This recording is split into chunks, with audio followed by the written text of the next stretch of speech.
I can't think of anything funny to say.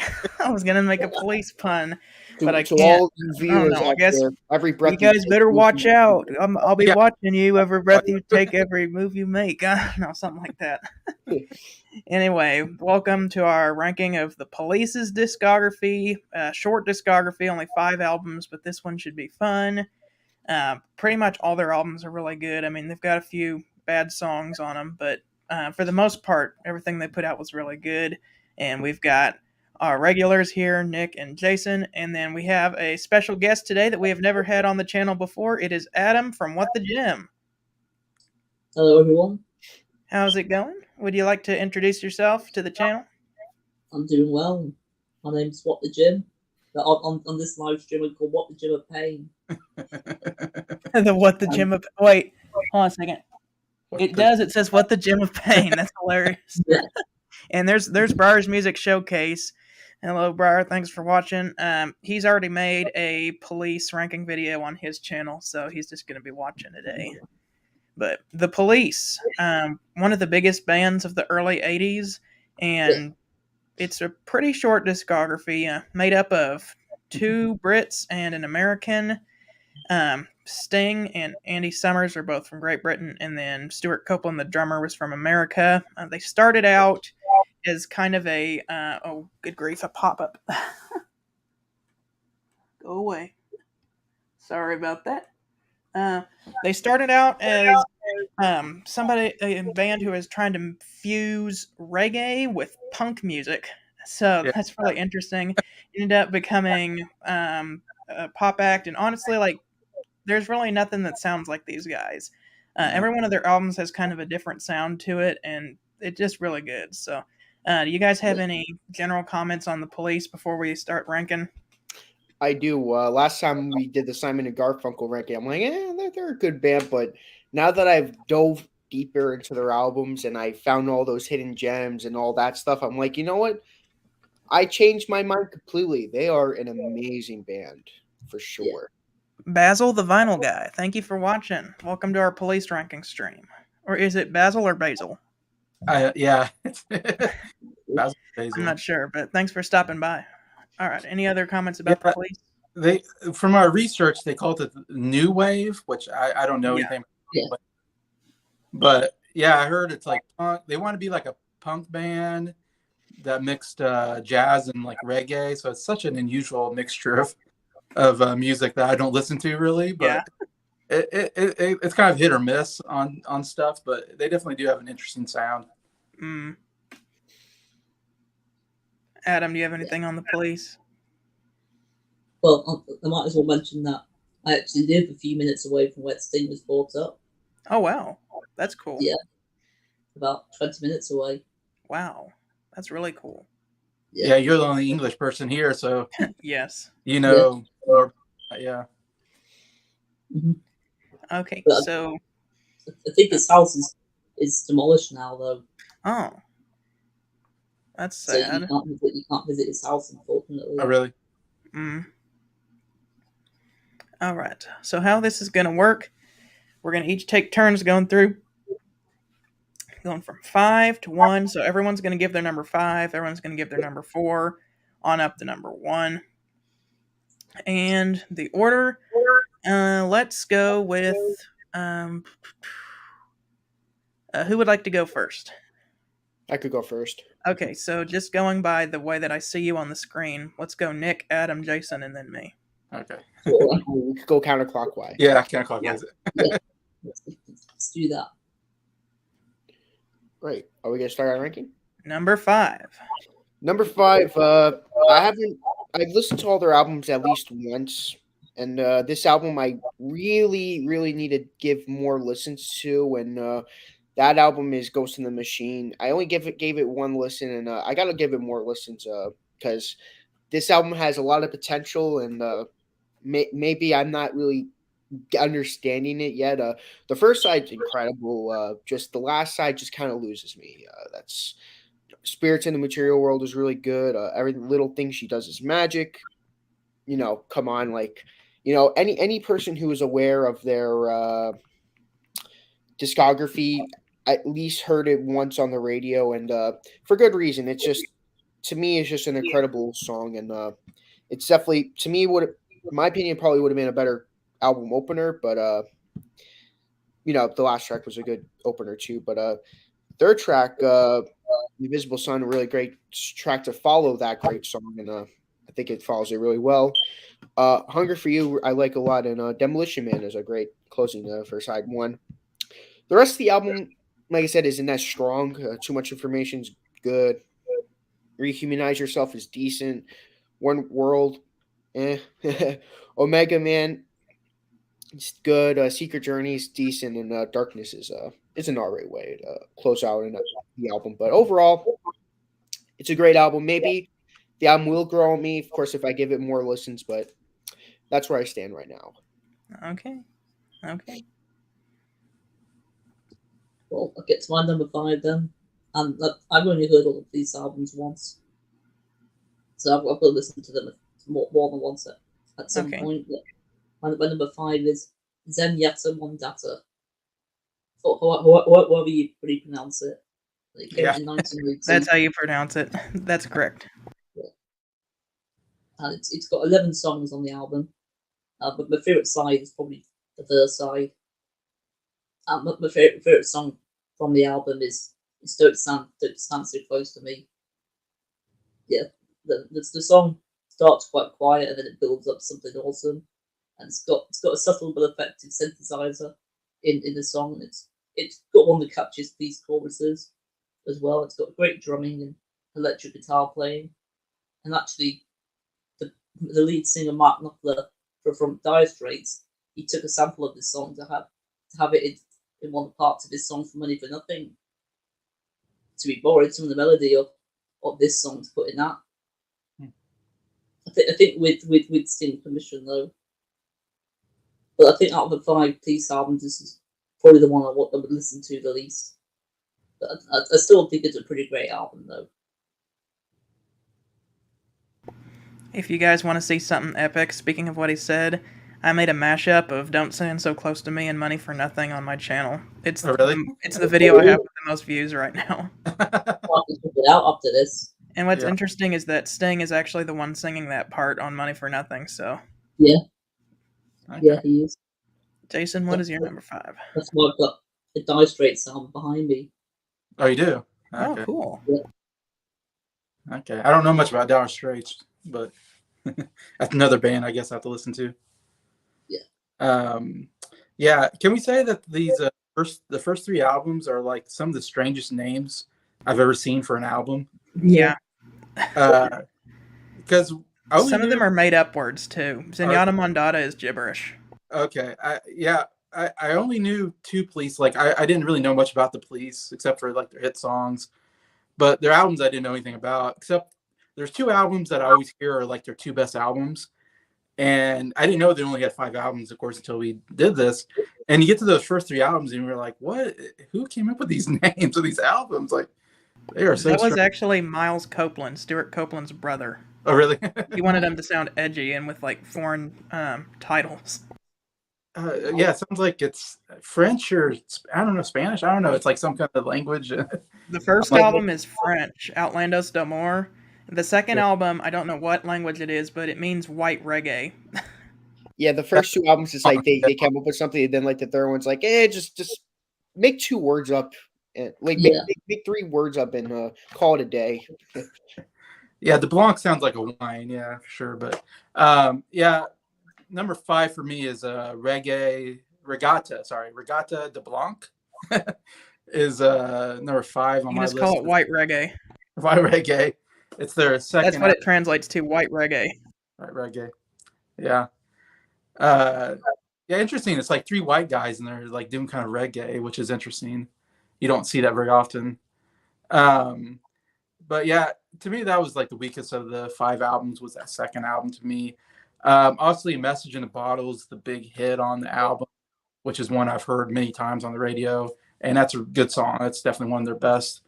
I liked Bring on the Night, and Walking on the Moon, I guess, was another hit for them. I think I even saw it was like maybe a number 1 hit, which I never heard of that one. So I don't know. That's one that I didn't grow up listening to, but evidently when I was going through the album, it looked like it was one of their big ones. But it's a decent song, not one of my favorites. But after that, I didn't really care for a lot of the songs on this album. So yeah, there's only a couple I really enjoyed too much on this one.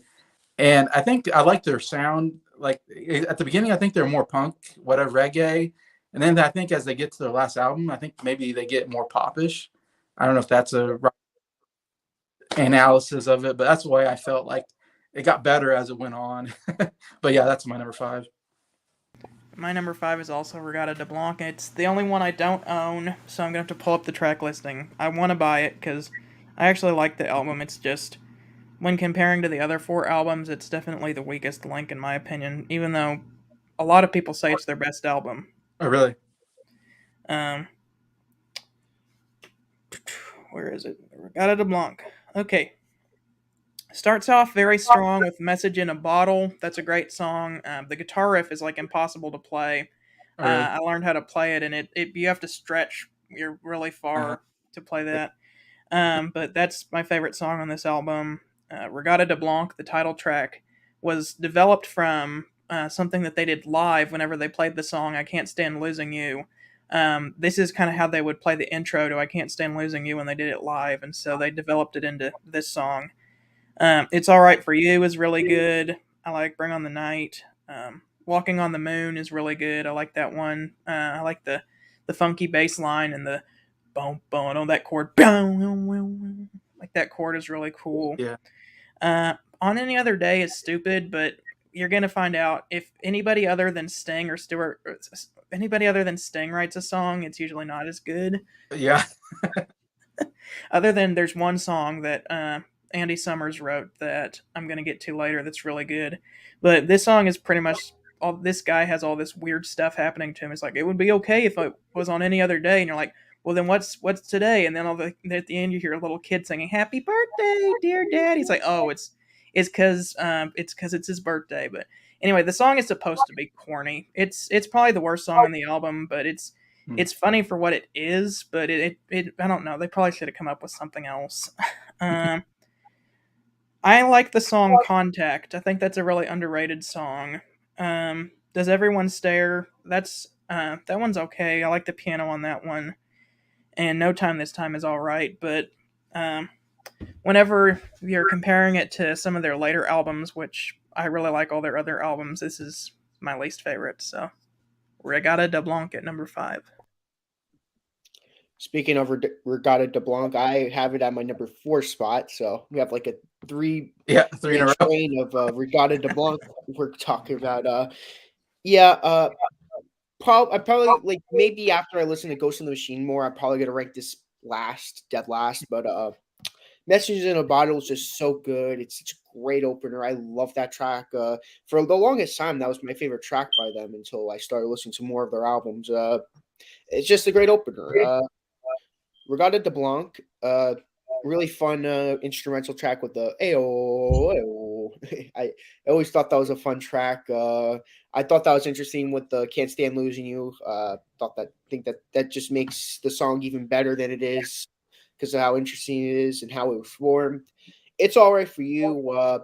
Even though the whole album is kind of a reggae feel, this song is like kind of reminds me of their first album, and I really like that with the It's All Right for You. It's all right for you. Kind of a punky reggae song. I like it. Bring on the Night definitely grew on me. I used to hate that song, but definitely grew on me significantly. Definitely like it now. Death Wish, amazing track. I love that track. My second favorite off the album. Then you follow to my third favorite song on the album, Walking on the Moon. I love that song. And then after that, the album just goes from here downward. It just goes on a downward spiral after that. On Any Other Day, it's just goofy. It's dumb. It's like Garrett said, if you want a really corny song to listen to, that song's it. You can't take it seriously if like the first line of the song is Stuart Copeland going, "You want something corny? You got it." Yeah.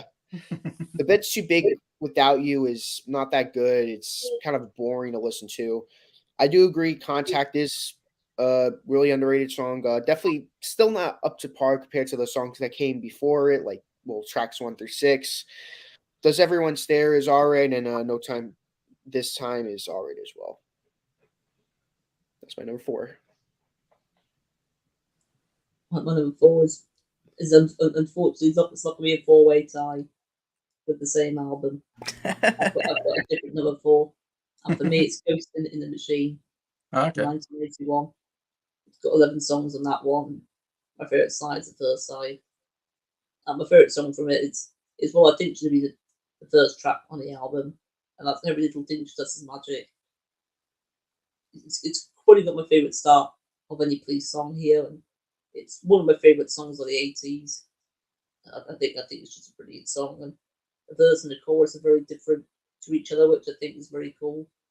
The fact that it almost feels like 2 different songs.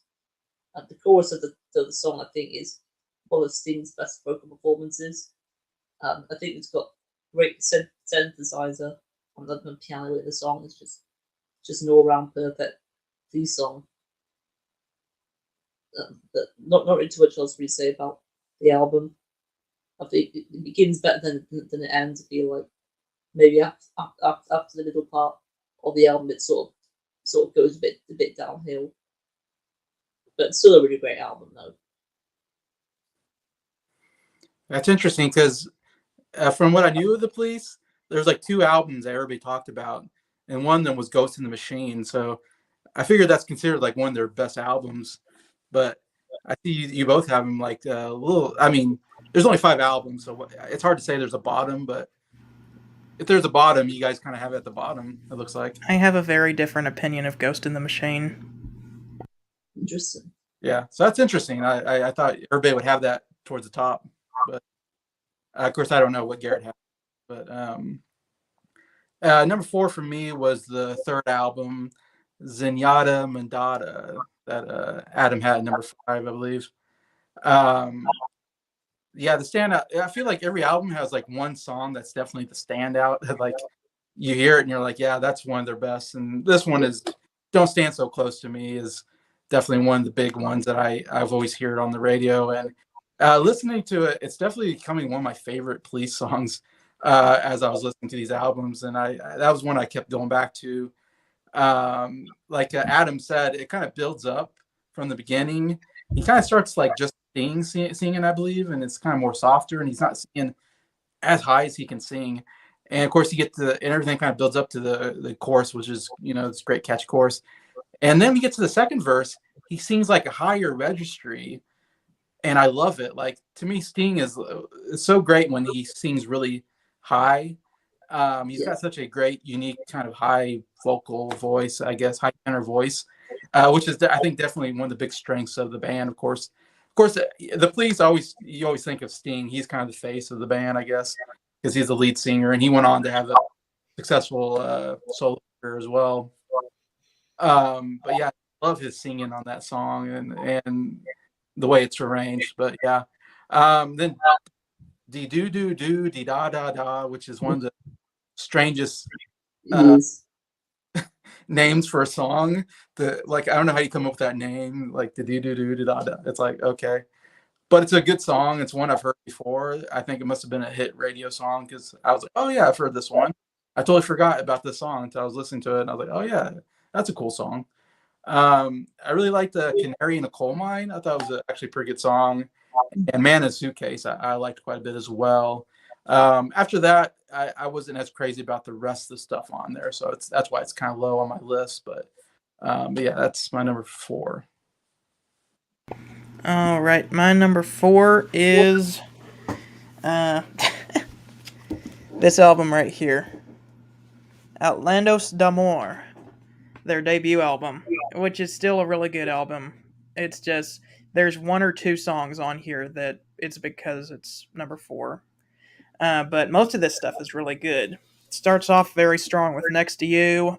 This is a really great way to introduce your band as your first song on your first album. This is the Police in their punk phase. Punk rock was really big in 1978 when they released this, and so they kind of had to do punk rock in order to fit in. And Sting has talked about how he felt like he was masking himself as a punk rocker whenever him and Stuart and Andy all had like jazz backgrounds, and they felt like what they were playing was intentionally too simple.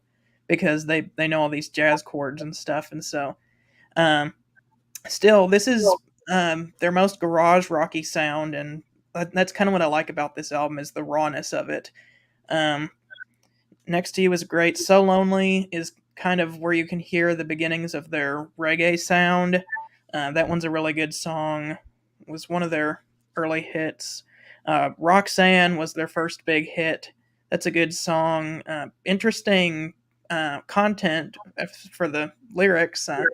Apparently Sting was in France and he was in the we'll just call it the red light district.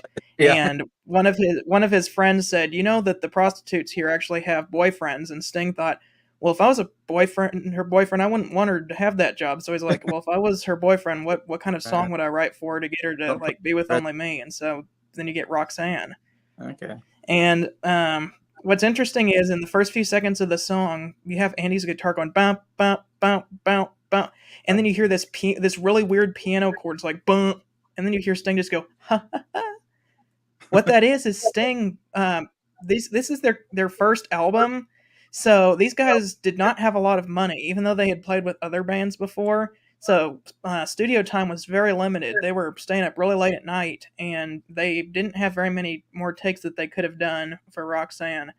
So they kind of just had to use the one that they could get. And Sting was so tired because it was so late that he wanted to sit on the piano, but he didn't put the lid down. And so he sat on the keyboard, and that's what that chord is. And then you can hear him laughing, like, what did I just do? I sat on the piano.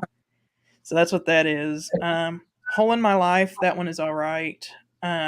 Peanuts is a song about how Sting is upset with Rod Stewart because I don't know, he was just getting tired of Rod Stewart being such a big personality.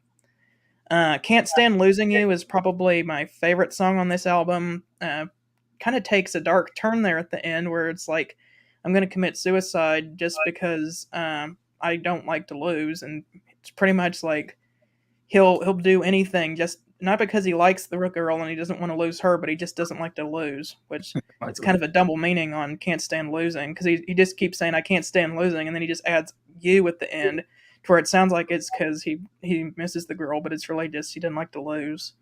Truth Hits Everybody is a really great punk song. I like that one. That's one of my favorites. I like how Stuart Copeland throws in some chimes there at the end. It makes it really ominous. Born in the 50s is a great song. Reminds me a lot of We Didn't Start the Fire by Billy Joel because it name checks some things that happened in the 50s and the 60s.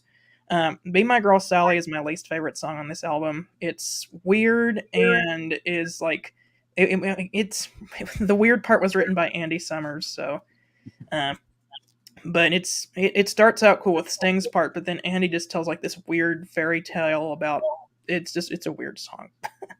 And Masoko Tonga is an instrumental, or it's kind of an instrumental. He's just singing like gibberish words, but it's not very good. And those last two songs are why this is number 4 because the rest of the album is pretty great. That middle section reminds me of the narration from Odkins Nuck on Flake. Kind of. I actually like that though. Except that's like for like the concept. This is just them doing that just to do it. It fit the theme of the Small Faces album, but it didn't really fit on like because if you're doing punk rock reggae music and then you got like this weird like I was very lonely and I needed it, but I didn't want the girl, and like I don't know. Yeah, I agree. Speaking of what Jason said, there's always a standout on each of the albums, but like for a good thing, but like there's always like a standout for like the wrong reasons too. Like for yeah, each of these every one of these albums has at least one absolute masterpiece and one why did you put this on this album? Exactly. And that's what that is. That's one on this album. The one on Regatta de Blanc was Any Other Day, and we'll get to other than Zenyatta Mondatta doesn't really have one like that, but anyway. Yeah. Well, anyway, I'm going to go to my number 3, which is Zenyatta Mondatta. Don't Stand Close to Me. I agree. That's the big standout on the album. It's not my favorite on the album, but it is a standout when you drop, like either you drop the needle, you press play on the streaming, or if you have it in your CD in your car, whatever your circumstance, that song definitely hooks you, you know. it's just a great song to open up an album. Driven as Tears is so good. When the World is running, you make the best of it. I believe. It's a really long title on my Apple Music. Canary, and Coal Mine. That's my favorite off the album. It's so fun. I love that track. Voices Inside My Head I like. Bombs Away I like. Opener side 2. Dee doo doo doo dee da da da. Weird track, but great song. Yeah. Hidden inside of it. I agree with Garrett and Breyer. Behind My Camel should have never beaten YYZ. It's a good instrumental, but I feel the same with YYZ, but just YYZ just barely edges it out for me, and I don't agree that they said that song's better than that. But it doesn't ruin it for me. It's still a good track. Man in the Suitcase I like. It's a good song. Shadows in the Rain is that one standout track for all the wrong reasons kind of thing. I just don't like that track. The vocals are awful. I just don't like that song at all. To me, that's the standout for the wrong reasons kind of thing. If you want to hear a better version of that song, Sting did a redo of that song on his solo album, Dream of the Blue Turtles, in a completely different style that you might like. Okay. The other way of stopping is an all right way of closing the album. It's not the best. That's one thing I must say that the Police aren't that good at doing is closing their albums. Like they would have like such great albums, and then like they would close on such a weak note, and that's definitely not an exception on that one. Other than Tea in the Sahara. I like the song. It's just not a good way to end off an album. Like they could have ended off on so many different ways. They could have ended off on Synchronicity 2. They could have ended off on Every Breath You Take. There's like so many good ways they could have ended off that album. And Tea in the Sahara to me is not a good way to end off the album. It's a good song. It's a great song, as a matter of fact, but it's just not a great closer. Fair enough. It's like if Who's Next ended off on I don't know. Going mobile. Going mobile. Yeah. Love Ain't for Keeping. That's a great way of putting it. It's like if they end off the map. All right, fair enough. Well, I'll move on to my number 3, which came out in 1979, and it's Regatta de Blanc. It's got 11 songs on that one. I think pretty much all of these songs, I think, have 11 songs on them. I think 11's the magic number, I guess. But my favourite side for this album is probably the first side. But my favourite song for me is Message in a Bottle. One of my favourite Police songs. And it's got an awesome reggae rock vibe to it, and it's got my favourite drumming from any Police song. Yeah. It's got fantastic electric guitar work here. It's got very cool and interesting meaning behind the song, and it's got my favourite ending to any Police song as well. Yeah, it's close to being an amazing album, this one, but there's just a couple of tracks that stop it from being an amazing album to me.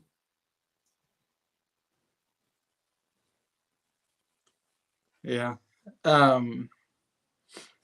Yeah, what do you think of Sting as a bass player? Is he considered like one of the great bass players, or?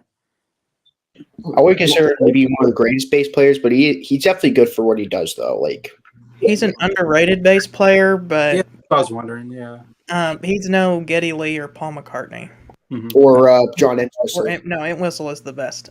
Yeah, he's the GOAT. Well, yeah.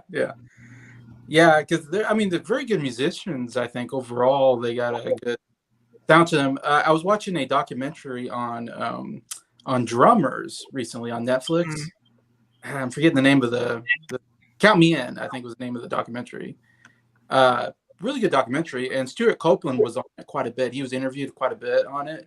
He's a really good made me think Copeland was like considered one of the great drummers or something, because they kept interviewing him. So I was like, oh wow, like made me think more of the Police as maybe a really good musician band, And I guess 3-piece bands were kind of unusual at the time. Yeah, that many 3-piece bands, rock bands at the time. I can think of the Police, Rush, and then Genesis were a trio by this time as well. So those are the only 3 I can think of at the moment. Yeah, so that was interesting. And Yeah. English were really big in the punk scene at this time, weren't they? Maybe America was Yeah. too, but I was thinking probably the Clash was like the big one at this time as well. Yeah. Clash. They released I think they released their first album about this time. Yeah, so I don't know if that was just an English thing, punk music at that time, or Mm. I don't know. So that's interesting. I'm not really big in the punk scene, but yeah. See, my number 3 is their debut album, Outlandos d'Amour. Yes.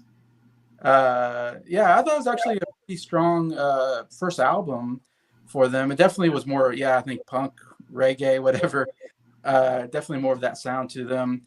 I really like the first track, Next to You. I thought maybe it's like, to me, maybe the best rock song, just pure rock. Mm-hmm. I thought, it was really rocking. I was like, wow. I was kind of almost surprised how they really started out really strong out of the gate with that one. And then the next, I think it was like the next song is like So Lonely, which I really liked. Like the first 3 songs, I was like, wow, this is really good. Like I was really impressed. I like So Lonely so much. And then you get to Roxanne, and obviously Roxanne is the standout, I think. It's one that's played a lot on the radio. And so I didn't know that must have been like their first kind of hit song or well-known song. I think I was reading about it. It wasn't a hit at first because it was about a prostitute, and so countries didn't like to play it or something like that. So he had some trouble, I think, at first on the radio.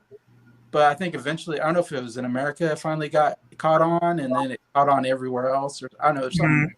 I forget. There was an interesting story to it. I think Sting was once asked, "When did you know that you made it as a rock star?" And he said, "When I was at a hotel and there was a guy outside with a radio, cleaning a window and singing along with Roxanne." Really? Yeah. Wow. This is definitely one of the best songs. So I'm like surprised. I thought, man, this would be a hit right away. But it's kind of interesting to see. I think this first album wasn't like it wasn't one of their stronger albums but I think after this album, then the other ones did really well. Like eventually it kind of caught on after this album, like the Sound of the Police, I think. And their other albums continued to get better or sell better and chart better and all that. So it was interesting because I thought this was a really strong first album for them. Like I said, Roxanne, I mean, that Roxanne, like so good. Like Sting's vocals are just top notch, I think. And like you said, the guitar, I just love the guitar on there, the sound they got there. But Can't Stand Losing You was one of the top tracks on here. And I really like Born in the 50s. I think you mentioned that. That was one I really enjoyed as well. So yeah, I thought that was a pretty good album overall. All right. My number 3. I think you guys all put it a little lower, but I actually really like this album. Zenyatta Mondatta. Right. And I'm gonna look at the tracks. Opens up amazingly with "Don't Stand So Close to Me." Really great song. Sting was actually a school teacher whenever he was younger, so you wonder if some of this stuff actually happened to him. But you have all these rock songs where it's like sung from the perspective of a kid. Like, I got a crush on the teacher, but you don't think like what would the teacher think about that if a little kid had a crush on them? Like, that's got to be really like freaky and disgusting. And so this song kind of tells that story from the perspective of a teacher who's being hit on by one of his students and feels just like really uncomfortable. And it's just very the Police, some of their lyrics touch on things that like haven't really been touched on before, so that's really interesting. Sting is also a very well-read individual, so he threw in a reference to a Russian author in this song as well, Nabokov. I don't know what the book is, but Sting does, and that's obviously why he included it in the song. But then you get Driven to Tears, which is another amazing song. I really like that one. The guitar solo is really weird, but like in the best way possible. There's a really cool video of Sting and Robert Downey Jr. singing this song, so check that out. Yeah, Robert Downey Jr. actually sings it pretty well too. But this song, it's goes to the next one. When the world is running down, you make the best of what's still around, which Driven to Tears and that song are kind of like We Will Rock You and We Are the Champions. You can't really play one without the other one. I think when they played them on the radio, they would play them at the same time. If they even did play them on the radio, I don't know. But anyway, this whole song is 3 chords, but it's just really catchy, and I really like it. Canary in a Coal Mine is an earworm. It just gets stuck in your head whenever you hear that. Really great song. Voices Inside My Head is kind of a weird song, but it's weird in a good way. Bombs Away is good. And then the B side, maybe not as good as the A side, but still some really great stuff like da do do do da da da da. Behind My Camel is a weird instrumental song, and it was written by either Stuart Copeland or Andy Summers, and Sting hated it so much that he refused to play on it, so whoever's playing the bass is not Sting. And Sting apparently tried to bury the master tape so that it couldn't get put on the album for some reason. Okay. And what's really weird is this song won Best Rock Instrumental at the Grammys, which YYZ by Rush came out the same year. And so, and it beat YYZ, and it's like, why? Yeah. Like, the Rush song is a lot better than this, because this is just weird. It's still all right, though. I really like Man in a Suitcase. That's a great song. Shadows in the Rain is freaky. And The Other Way of Stopping is probably my least favorite song on the album, but I really like this album. Zenyatta Mondatta. Do you think Don't Stay So Close to Me came pretty big during the COVID period? It did. I feel like that was a song people loved to sing because of the Don't stand so close to me. Well, my number 2 spot is going to go to an album I own 2 copies of, both green and red. I got the yellow one. Outlandos D'Amore. Yep, there's the 3rd copy. Maybe if I own the blue one, when we could all have be like 4 of them. You could look at great album. Outlandos. To me, it's just them almost at their peak. Next to You is so darn good of an opener. I agree. It's definitely their most rocking song. So powerful. What can I do? All I want to do is to sit next to you. So good. So Lonely. Funny enough, when I first got into their discography, I was more familiar with the Hollies. And when I first saw So Lonely, I thought of the Hollies track So Lonely from their 3rd album. And I'm like, are they covering the Hollies here? And then I heard it. I'm like, oh, no, never mind. But it's still great. It's a great song. Definitely gets stuck in your head. Roxanne, I love, even though it gets overplayed. Yeah. Whole of My Life, I like a lot. Peanuts, I like. Can't Stand Losing You is great. Truth Hits Everybody. It's my 2nd favorite song on the album. My favorite song on the album's next is Born in the 50s. I love that song. It's so good. Be My Girl Sally it's good. I'm definitely used to that weird British stuff, especially after becoming a Small Faces fan. So it's a decent track.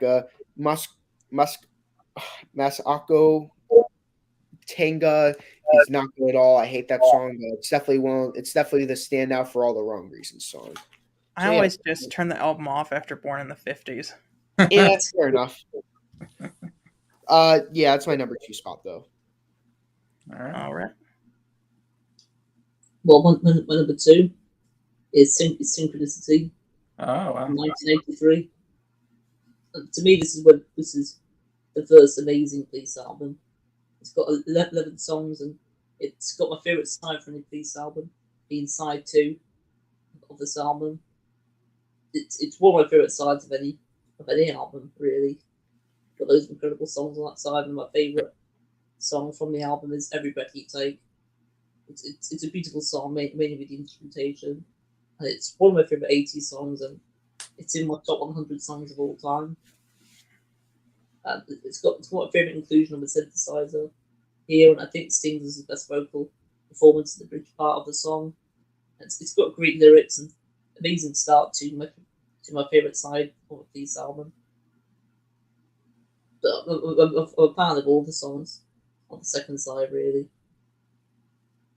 But I don't think I don't think Tina Sahara should have been in the album. I think maybe King of Pain or Becky Tate could have. Yeah, it's still a really great album. But it's got my least favorite Police song though. Yeah. With Mother. The telephone is ringing. Is that my mother on the phone? Every girl I go out with always turns out to be my mother in the end. Oh my gosh. No, I don't like that one very much. I agree. That's why it's not my number one. Okay. Yeah. Song, really. Oh man. Number 2 for me was Ghost in the Machine. I feel like definitely the one I said. The only thing I knew about the Police was people talked about Ghost in the Machine and they talked about Synchronicity. So all I knew was like, oh, that was like their 2 big albums, evidently, because I never heard of the other 3 before. But yeah, so going through it, I kind of went the typical way, I guess. I have those as my top 2 favorite albums on their list. So nothing too shocking on my list, I don't think. Still Ghost in the Machine, that's a kind of cool name for an album. It feels like a sci-fi movie or something. Definitely different than their other album names. And they got a pretty cool cover too, if I remember right. I forget, yeah. And they have like different colors, like blue or red or something. Or green. Was it green and red? The green one is actually new because it just came out like last year, I think. The green cover. It was red up until then. Yeah, it's red. Yeah. So, but I like the cover and everything. But Spirits of the Material World's one I've heard before. I believe that was a radio hit, and that's a pretty good song. Yeah, the big standout, of course, was Every Little Thing She Does Is Magic. Yeah, definitely the best song on this album, I think. One I've heard a lot on radio as well. I really liked Invisible Sun. That was one that I've never heard before. Hungry for You, I really liked. I liked One World, Not There, parentheses Not There, which I think Nick maybe didn't like that or something. I like that one. And then Omega Man is one of my favorites on the album as well. One I've never heard before, but I really quite enjoyed that one. Overall, and I feel like there's as these albums going along, I don't know, the last 2 albums definitely I thought were a step up for me. Like I feel like the early ones are more reggae punk or something, but they started getting with Ghost in the Machine and Synchronicity. I feel like there's maybe more of a pop sound or there's something to it that I definitely gravitated more towards on these last 2 albums. I will unlock the secrets of the universe for you whenever I get to those albums because I know what it is. Okay. They changed producers. Okay. Like I said to Jason, I got to listen to that album some more because I really want that to be one of my favorites. It's just, I just only listen to it once, and sometimes it takes more than one listen to really appreciate. It does. I didn't like Pet Sounds nor Asia by Steely Dan the first time I heard them, and then like repeated listens. Those 2 are both in my top 10 albums of all time. Yeah, I'm surprised. I am surprised you did like Village Green Preservation Society the first time because it took me a couple listens to really appreciate that album. No, that album is amazing, and I'm going to be sneak preview next Tuesday. I'm going to be doing a full album review of that album. Okay. Awesome. Thumbs up. All right, I'm on to number 2. My number 2 is Ghost in the Machine. And the first thing that I want to do before I get into the content of this album is show you what the cover represents. This is actually the faces of the band members digitized. So here in the middle with the spiky hair, that's Sting. I gotta see. And the shorter one here is Andy, and then there's Stuart right there. It's easier to see when you actually have the album cover than looking at Spotify because at first it just looks like weird little digits. Right, yeah. But you gotta like see where their eyes are and where their mouth is, and then you can see it. But this has a really cool insert. The inner sleeve looks like this circuit board. There's like eyes and faces on it to kind of show that there's a ghost in the machine. Oh yeah, it's got the faces of the band members like imprinted into the circuit board. But this starts out very strongly with Spirits in the Material World. This album is the first to be produced by Hugh Padgham, who was the engineer for Genesis, and Phil Collins. So he changed his background to the police. Anyway, Hugh Padgham was the producer for Genesis and Phil Collins and helped to kind of find the gated snare sound. Very big producer in the 80s.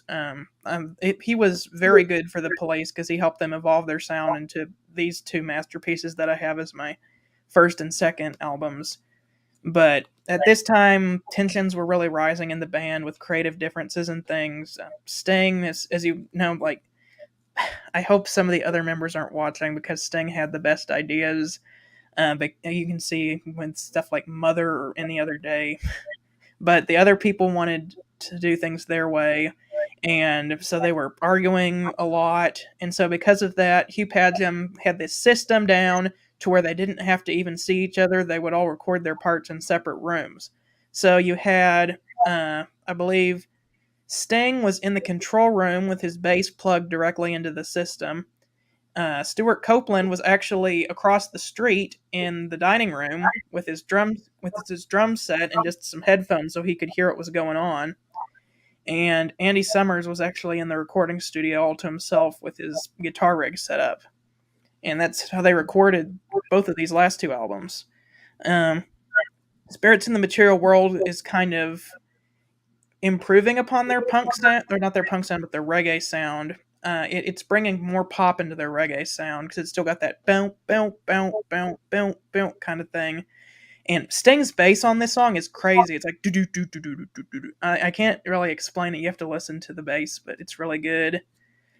This album made a lot more use of synthesizers and horns, which wasn't used on any of their other albums. Like, I guess you could say this is the black sheep of the Police discography because it really doesn't sound like any of their other albums.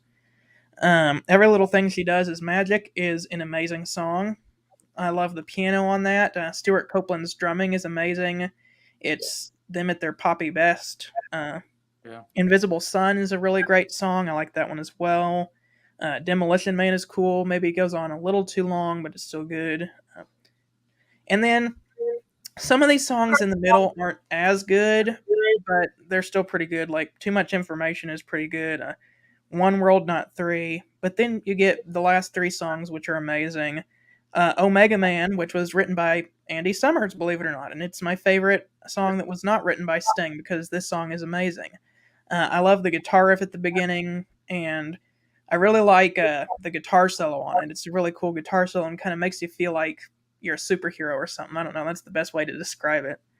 But Secret Journey is a really amazing song. Andy Summers kind of plugging his guitar into synthesizer effects and it's just really weird and amazing sounds that he's producing on this song. And then Stuart Copeland wrote the last song, Darkness, which it's like every other song they write is bad, but whenever they wrote songs for this album, they were good, which is weird. But this is my number 2 Police album. And yes, Nick, it definitely does take a few lessons to fully appreciate this one.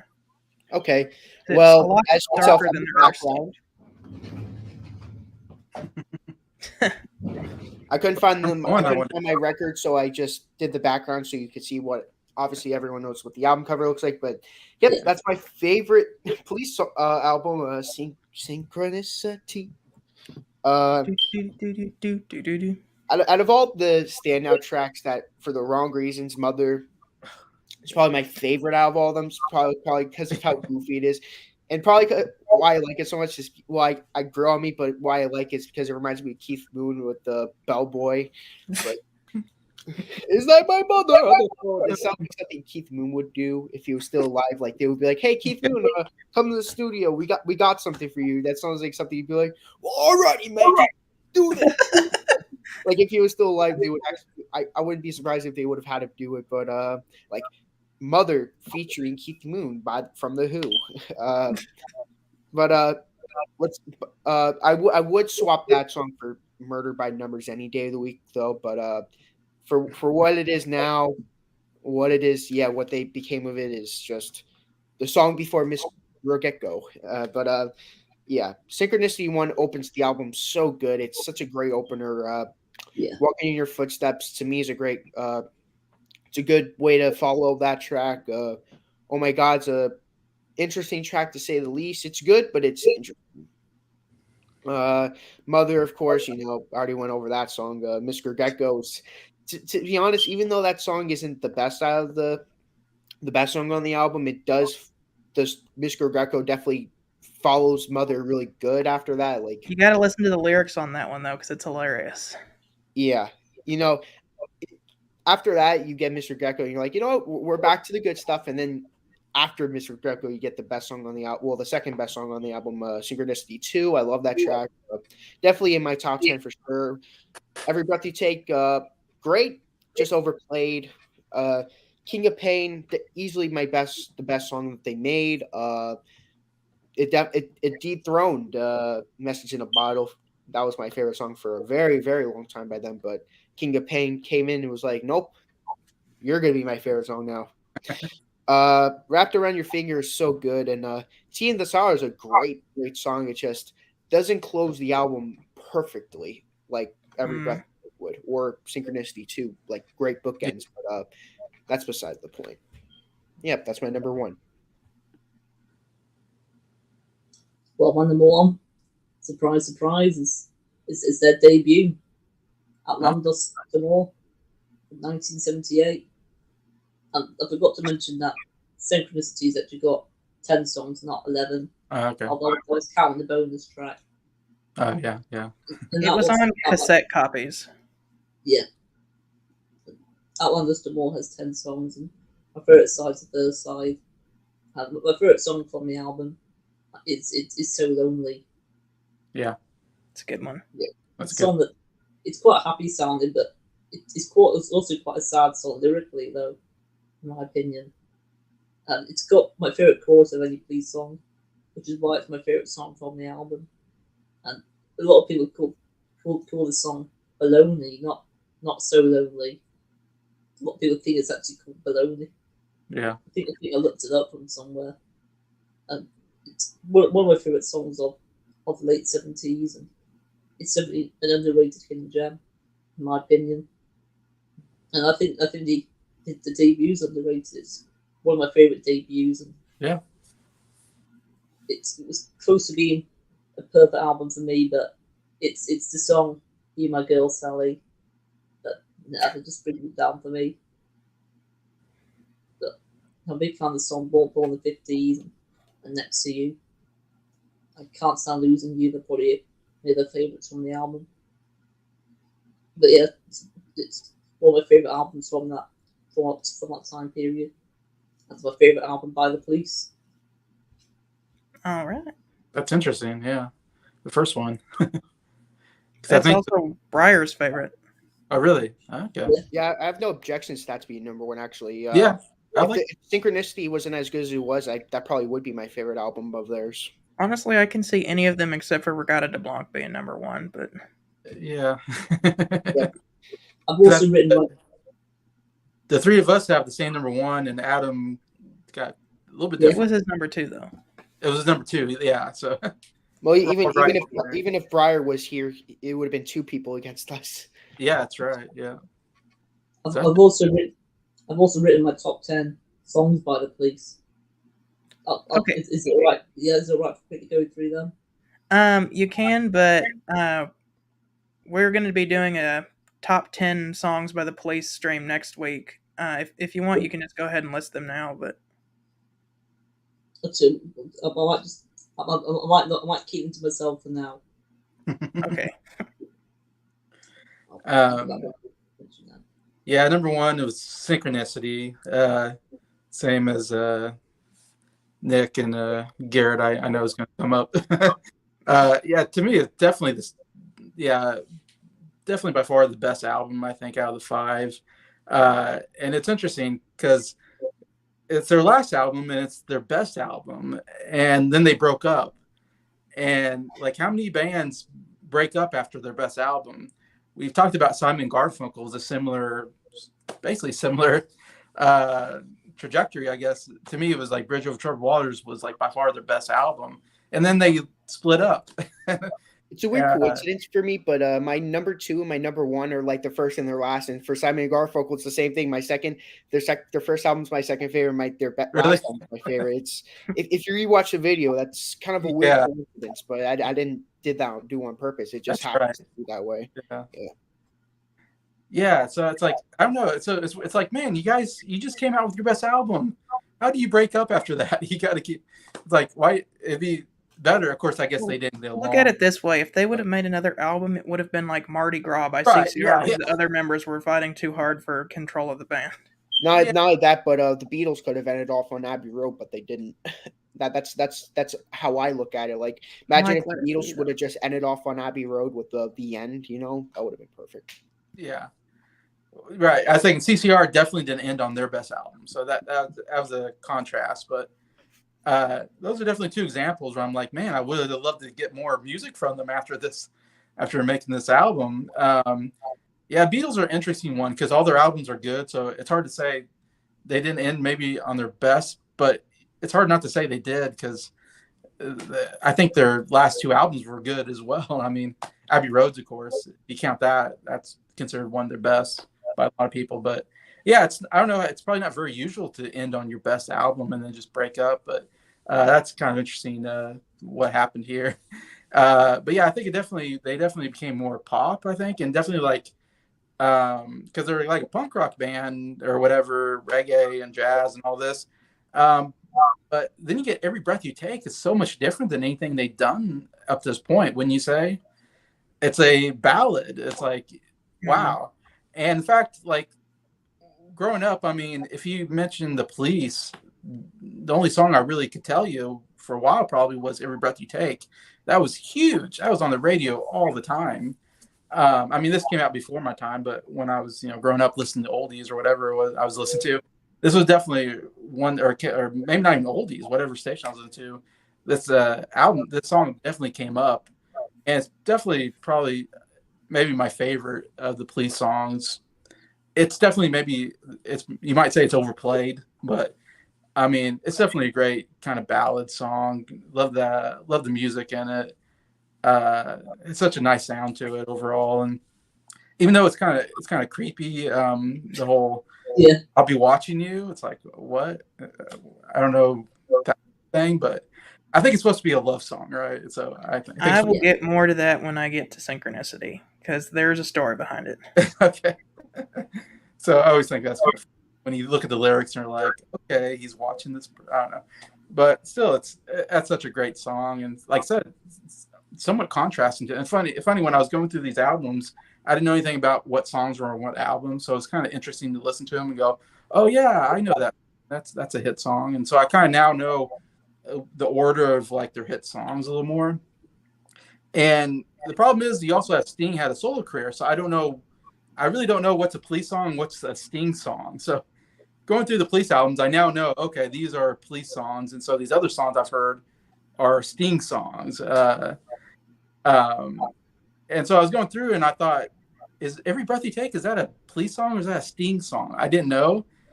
And every album, I'm like, where's Every Breath You Take? And I started to think maybe it wasn't on an album until I finally got to the last album. I'm like, oh, there it is. Okay, so that is a Police song, which I thought it was. But like I said, it's so much different than anything else they've done at that point. It's so good. But I enjoyed Synchronicity and Synchronicity 2. I thought it was kind of cool. Those two songs kind of go together. But they're not after each other. I think they're split up by a couple songs or something. I don't know if they're like, it would have been interesting to bookend it maybe, or I don't know if it's like side 1, side 2 kind of thing. I can't remember, but Nick and I have talked about rearranging the album to where it starts and ends with them. Because I remember we talked about, was it Bookends kind of did that? Or something? Where it started and ended or something on the one side. Yeah. So I thought that's kind of a cool idea. But anyways, I like those two. Two songs that I really liked that I hadn't heard before was Walking in Your Footsteps. I really like that song. And that's one I never heard. And I was like really into that one. And Key of Pain, which you mentioned. Adam's got What the Gem of Pain, playing off of the King of Pain. So I don't know if this was a big song for them. I don't remember hearing it before on the radio, but after hearing it, I imagine it was somewhat. It was bigger in '83. Okay. I was like, I imagine this was a big song or something, because I thought it was definitely one of the best songs on here, which, like I said, this is definitely the best album. Had lots of great songs on there overall. And it's very consistent. I thought it was consistently pretty good throughout. And I enjoyed, except for one song we did. That was a sore point. It's weird because I think back. This is the best album. It has like my favorite song and my least favorite song on the same album, which is unusual to have that on the same album. I feel the exact same. It's kind of like the White Album. The White Album is one of my favorite albums of the Beatles and one of my favorite of all time. Yet it has my least favorite song of all time on it. So I don't know how that works. But Number 9. Yeah, Revolution Number 9 is like the best song ever made, and yet I love that album. The worst song on the album is "While My Guitar Gently Weeps." It's too loud. Yeah, and Guitar Gently Weeps is one of the best songs ever. Yeah, it's an amazing track. So it's got like one of the best and one of the worst. And so it reminded me of the White Album in that sense. So I'm like, wow, how does this have the best song and the worst song? It's so weird. It's funny, of course, anybody, a couple weeks ago, I think, on the channel Reactions to the Classics, we had a night where it was all bad songs. I guess we're all members of that that channel, right? Yeah. Mm-hmm. Yeah. So you guys all remember. And I'm usually I'm not usually around on Monday nights. I'm usually working, so I usually can't listen to the live streams. But I was off that day or something, so I was listening to the live stream, and it was all bad songs.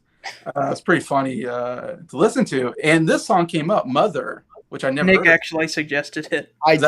I did that versus on Any Other Day, and I also I picked the Universal by the Small Faces as well. Yeah, and I tell you, "Mother" was one of the worst songs of the night. There was a lot of really terrible songs that night that we listened to, and it was like, wow, it's kind of. I mean, it's funny. You don't think of being fun listening to terrible songs, but it's kind of fun to listen to these terrible songs. And I remember hearing "Mother," and I'm like, this is horrible. Like, and I'm supposed to do this police ranking, on this channel. And, I remember it. I remember Garrett being like, "Oh, don't let this leave a horrible taste on their music." Yeah, Garrett was like, I was worried you were gonna dread listening to Synchronicity and like not even want to listen to it, because literally pick any other song on that album and it's amazing, and then you pick that one. And it's like, what is this doing here? Here's a good example. It's like saying it's introducing the album to the Beatles, like a Beatles fan introducing them and like them listening to Revolution on Trash Songs nights and yours, or like Several Species by Pink Floyd, and be like, please don't let that set you off. Don't listen. No, it didn't ruin me, but I was surprised because I was like, this sounds nothing like what I thought the Police sounded like. And if it makes you feel any better, it was so bad that Sting refused to sing on it, and so Andy had to sing it. Yeah, okay. It's just a goofy. I mean, I'm guessing it's supposed to be when they made it. Did they know it was terrible for fun? I don't know. It's supposed to be goof. He was actually really serious. I think it's because he was hanging around the lead singer or the lead guitarist, one of the two, of King Crimson, which I've actually never listened to. But from what I hear, they're kind of a more out there prog rock band. Yeah. So, anyways, I just thought that was kind of funny that I heard that song first, and like, what is this? And Garrett's like, please don't let this ruin the Police for you. I'm like, well, I don't think it will, but that was definitely something. It's funny you mentioned Keith Moon. It reminded me of I listened to Tommy recently. Did you listen on your record? I have Tommy on the vinyl that Garrett sent me. So I was listening to it, I don't know, a week or so ago. I can't remember. And yeah, and towards the end, because I think it's Keith Moon sings the Uncle Ernie song. Yeah, the second one. John Entwistle sings the awkward one. Okay. I was thinking he sings Tommy's Holiday Camp. Yes. Yeah. So we get to Tommy's Holiday Camp, and that is such a terrible song. I think on purpose because he seems way out of tune. So I'm guessing. Well, that song is supposed to be Uncle Ernie getting his justice, because I could imagine like Tommy like getting the police and like being like, "No, I have a better idea for what to do with him," and then like he makes him sing and dance at his camp. Oh, okay, I never thought of that. I just because he's like, when you're at camp, you're here forever, and it's like way off, and I'm like, oh my god, this is like, it's just really goofy, goofy music. Good morning, campers. Good morning, camp. And yeah, he's totally really hamming it up for the I don't know. It's terrible, but I get it. It leads to one of the best songs on the album, though. But yeah, I was like, yeah, this sounds like a Keith Moon song, Mother. I'm going to check that out now. Oh yeah, you've never heard that album? No. It's a great album, other than 2 songs. I say it's good except for 2 songs. I would say. Fiddle about. Yeah, that's the worst song. Sure.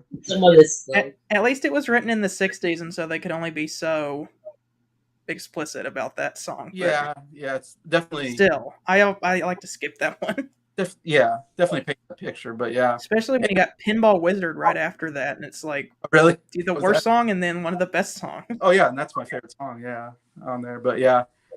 Anyways, going back to Synchronicity, Tina Sahara I really liked as well. I wrote down as one of my favorite songs on there. But yeah, definitely my favorite album, Synchronicity. It is also my favorite album of theirs. Whoa, we didn't expect that one. Here's my copy. Another interesting thing, the Police always have something interesting going with their cover art. There are 30-something different variations of this album art. Really? You can see that there's 3 stripes, one with Sting, one with Andy, and one with Stewart. The pictures can be in any order, and also the colors can be in any order. Blue, red, yellow, red, blue. Also, there's pictures on the back, so the back pictures can be on the front, or the front pictures can be on the back, and then they could also be in any of those orders. So that's kind of the quick way of explaining it, because it's actually a lot more complicated than that. But what also is cool is that the album looks black, but if you hold it up to the light, it turns purple. Let me see if I can do it. I've never seen that before on the record. Come on. I'm going to try putting my phone flashlight on it. Come on. You're really building it up. Ooh. It's not bright enough. Yeah. I can do it if I do it like oh good grief, I knocked my records over. I can see it perfectly like that, but oh yeah. Anyway, if you have a copy of Synchronicity, hold it up to the light and it will turn purple. You just need it to be very bright, because for some reason it's not picking it up on camera. Anyway, one of the things I really like about this album, it's my second favorite album of the 80s, actually. But this album it's just art. Like, it's catchy, but it's art. Like, first off, with the Translucent Purple album, the variations on the cover artwork, and you're like, what could this mean? Well, Sting was reading this book by this psychologist, or something like that, about this theory that 2 separate events can happen, but yet they're connected somehow. It was called the theory of synchronicity, and he includes lyrics about that on this album. Starting with the first song, Synchronicity 1, kind of explains that you can have 2 separate events that are related somehow, because I'm not sure exactly how. He explains it more on Synchronicity 2. But then you get Walking in Your Footsteps, which kind of explains that concept further, that humans may have a moment of synchronicity with the dinosaurs and die out if they're not careful about how they war and just how they live and stuff. And then the third song is basically Sting kind of just crying out to God because he's depressed and is going through all these world issues, and talks about how he's single and stuff like that. Then you get the horrible Mother song, which we've had enough of that song. I think we've said all the horrible things we can about that, so I'm just going to move on to the next song. Miss Grodenko was a very funny song about 2 people trying to start a relationship in a communist society. And so they're like, are you okay? You were letting your feelings show. are you safe? Like, are they going to come after you because you're expressing that you like me and that wasn't ordained by our our communist group here? Anyway, it's just really funny. And then you get the amazing Synchronicity 2, one of the best songs on the album. That song is further showing this theory that Sting was reading about how this man is just angry. All these things are going horribly for him, and apparently somehow his anger is connected to the Loch Ness Monster. That because he's angry, that's an event that's related to the Loch Ness Monster coming out and like creeping out over a cottage on the shore of a Scottish lake, which is Loch Ness. And the B side is kind of like a mini greatest hits. Like all of these songs are great. I don't even need to look at the track listing for the B side because it's amazing. I know it by heart. And I feel like 3 of these 4 songs were written about Sting's then divorce. Starting off with Every Breath You Take, which was originally called Every Bomb You Make and was about surveillance, how like the government is always watching you. But then whenever his divorce happened, he changes to Every Breath You Take, and it's about a guy who recently after his divorce is kind of stalking his ex. And that's creepy, and it's weird that it's mistaken for a love song, but Sting has said, nope, it's about a creepy stalker, which sometimes people, when they're musicians, and they feel like these things that they shouldn't, they write songs about these feelings that are purposefully worse than they are, just so that they can get that out on the table.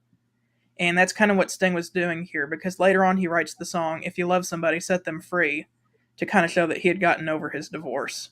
But right now he's writing a song that's purposefully more sinister than his feelings actually were, just so he could address those. And it's a really great song. Andy Summers' guitar riff is really great. I like the bridge. Then you get King of Pain. That is my favorite song on the album. Just showing how Sting is upset at his recent divorce. Lots of great allusions on this song that he makes. It really catchy. I like how there's a xylophone in it. Like, how many rock songs do you know that have a xylophone in them? Yeah. Like, this is one of the only ones I can think of. I like Andy's guitar tone. I like how it starts really quiet with just the piano and the xylophone and just builds more and more as the song goes on. I love the part where it drops out and it's just his voice, and then it comes back in really strong. And then you get Wrapped Around Your Finger, which is another great song. And if you haven't, check out the music video for this song. It's Sting knocking over a bunch of candles in slow motion. It's a cool music video, but this song, I think it's also about Sting's divorce, because the message of the song is somebody who was in control, like losing control, and the other person gaining control. And he uses the story of the Sorcerer's Apprentice to figure that out. I really like the role reversal at the end, where at first it's I'll be wrapped around your finger, but then at the end it's you'll be wrapped around my finger. He kind of switches it up at the end, which I think is Sting more tapping into his inner sinister thoughts at the time. Uses a lot of literary references on this song. Scylla and Charybdis, I believe, are from the Odyssey, and I'm not 100% sure, but I do know Mephistopheles is from the opera Faust, which is Mephistopheles is another name for a demon. That's Satan. He's a demon who tries to tempt Faust, who says that, like, I'm going to get your soul if you feel any kind of human emotion, and he tempts him with all this stuff. So basically, because the line is Mephistopheles is not your name, but I know what you're up to just the same. It's basically saying you're as cunning as the devil, in a very literary way. But another great song. And then Tea in the Sahara. That's another really good song, really great bass line. I need to look more into kind of what that's about, but from what I get, it's about these sisters who want to go to the Sahara Desert, and this guy drops them off there, but then like leaves them there, and they die in the desert, which is kind of sad and ends on a downbeat. But that's still, a downbeat. Amazing album. Yeah. All right, that is our ranking for the Police albums. I've got a couple of things. Well, I've got other What the Gym themed police names here. Okay. I've got What the Gym Synchronicity. Synchronicity. I've also got Gym in the Sahara. I'm about to hop off. I'll see you guys around sometime, and I'll see you next week, Garrett. All right. Good night. Right. We've also got Gems of Gold as well. It's a Fields of Gold. That's a good song. Yeah. Isn't that's a Sting song, right? Yeah. Yeah, that's good. Message in a Gem. Maybe. I like What the Gem the Pain. I like that one. Gem in the Machine. Yeah. All right. Totally got the reference and everything. So. Well, thank you guys for watching. It's going to be another good week. We got a Johnny Cash review coming out on Tuesday, and then Album of the Year 1972 is this weekend, and we will see you for that. Bye. Bye. Oh.